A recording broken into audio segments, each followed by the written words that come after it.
everyone. I hope you're healthy, happy, and safe. Last week, I was standing in front of my front door with a heart on it, and I gave you 3 clues about where I'd be reading from this week. The first clue was, they're in bloom right now. The second clue was, they are really tall. And the third clue was, bees really like them.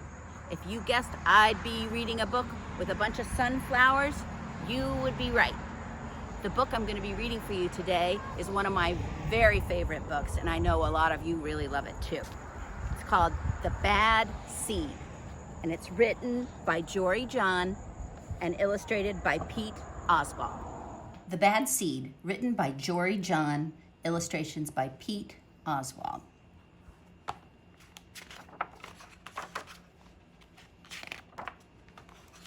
I am a bad seed. A bad seed. Oh yeah, it's true. The other seeds, they look at me and they say, that seed is so bad. When they think I'm not listening, they mumble, there goes a bad seed. But I can hear them. I have good hearing for a bad seed. How bad am I? You really want to know? Well, I never put things back where they belong. I'm late to everything. I tell jokes with no punchlines. I never wash my hands or my feet. I lie about pointless stuff. I cut in line every time. I stare at everybody. I glare at everybody. I finish everybody's sentences, and I never listen. And I do lots of other bad things too. Know why? Because I'm a bad seed. A bad seed. I just can't help it. Sure, I wasn't always bad. I was born a humble seed on a simple sunflower in an unremarkable field. I had a big family, seeds everywhere. We found ways of having fun. We were close. And then the petals dropped, and our flower dropped.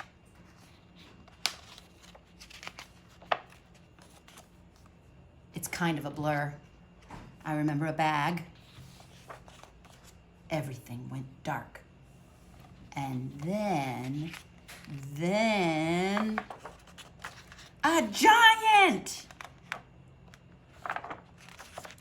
I thought it was a goner. I thought it was done for. I screamed and I hollered, ah! Pachoo! But I was spit out at the last possible second. I flew through the air and I landed under the bleachers with a huge thud.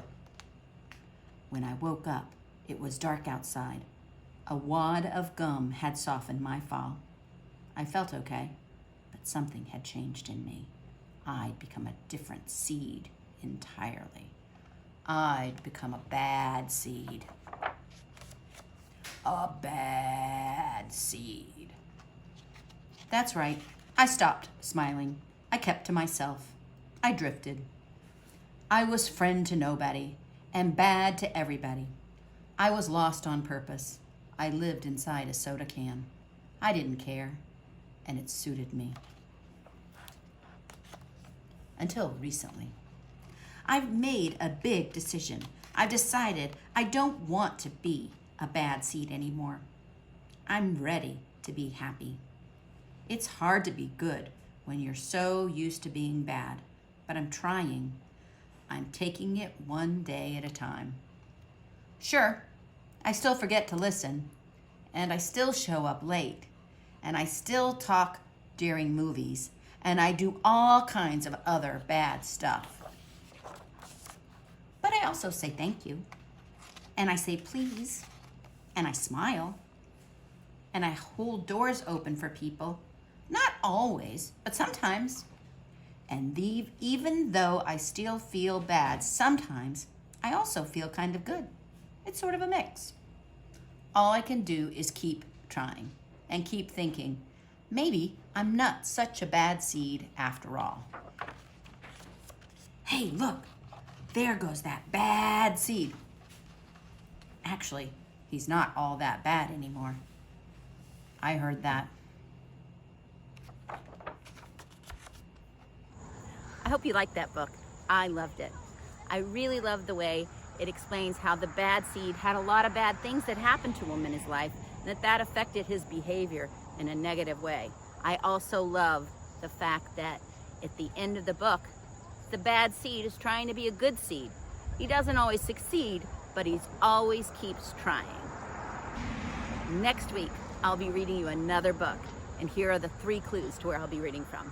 The first clue is they are in lots of people's backyards. The second clue is they are usually round. And the third clue is they are bouncy.